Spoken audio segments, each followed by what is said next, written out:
Before the second reading, when I take services in First Church, always they like me to do a children's story. I don't have a children's story for you today, but they always like me to wear a hat when I'm telling the children's story. And as I was running out of the hat, and so usually when I arrive, they always say, "Where's your hat?" in First Church, when I arrive in First Church. And I was running out today, there was this hat sitting on the hall table, and I picked it up and put it on.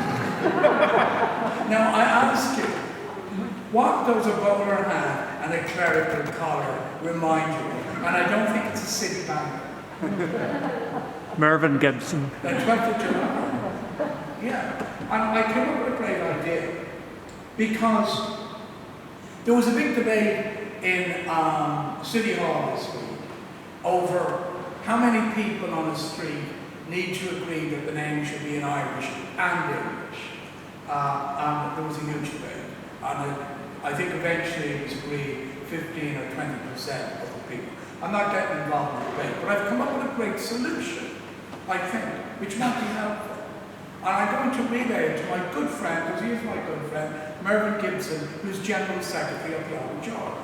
And it is a little Irish phrase that I've worked out that I think might be helpful next year on the 12th of July. When the boys are marching along, Isabel and myself have a great view, because we're on Lisburn Road. They come down the Lisburn Road, and of course I get to see all my mates in the bands marching past. Isabel is not into the same type of music as I am. She thinks there's a certain repetitive form in that. I could actually distinguish the difference. And however, to get back, what I thought of this great slogan for the Orangemen on the 12th of July. And it goes like this. Focker balla. Now I'm not swearing, I ain't swearing. Focker balla. Tome a chul an vohar na real. Clear the way and walking on the Queen's Highway. And I think it would be very diplomatic to say it in Irish, because I've no doubt the others, understanding Irish perfectly, as they all claim, will clear the way. What do you think of that as a solution?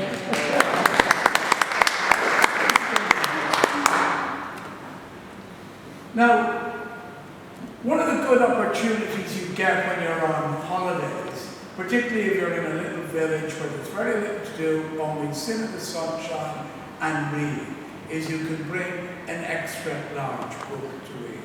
Mostly when Isabella tells me, "We go read that," the first thing I say is, "How many pages?" I like around 250, 300 pages. Well, this book is nearly 600 pages, and it's the life of Vaclav Havel. And Vaclav Havel is one of my all-time heroes.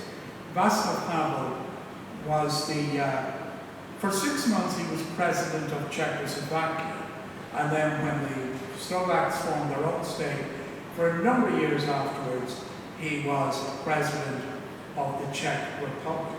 But prior to that, he was a writer, he was a philosopher, poet, and of course a prisoner, in prison on 2 separate occasions by the Czech communist regime.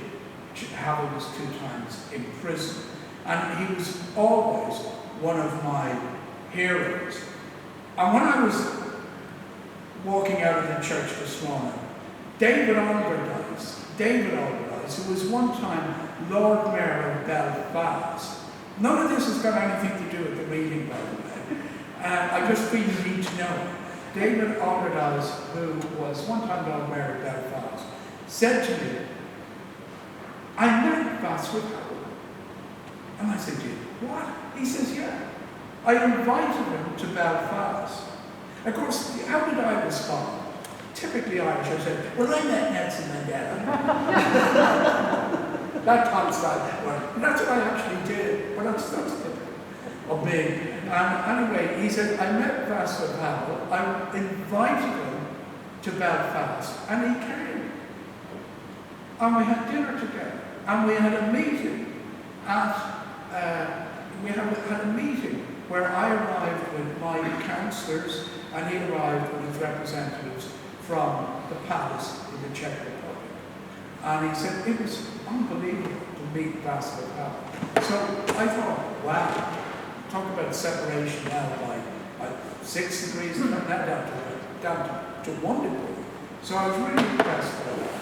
And last week, I was supposed to be in Prague, addressing the Unitarian, Czech Unitarian Academy. But because of the obvious, I had to give my lectures by Zoom. And that was great, I would have loved to be there. So what I want to read for you is a person who inspired Havel. And that was Norbert Chipek, who was a Unitarian minister who was arrested by the Nazis and actually was murdered by the Nazis. And he wrote this beautiful, in his church, he always had a flower communion service. So what I want to read for you are words from Norbert Chipek's flower communion prayer, which is part of what inspired Vaclav Havel to be who he was. In the name of Providence, which implants in the seed the future of the flower, and in our hearts the longing for people to live in harmony. In the name of the highest, in whom we move, and who makes the mother and father, the brother and sister, lover and loner, what they are. In the name of sages and great religious leaders who sacrificed their lives to hasten the coming of age of mutual respect.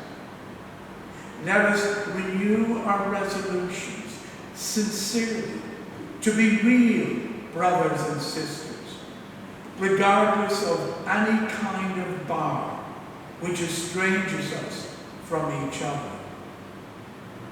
In this holy resolve, may we be strengthened, knowing that we are God's family, the one Spirit, the Spirit of love unites us, and endeavour for a more perfect and more joyful life. Amen. The beautiful words of Noble Chapel.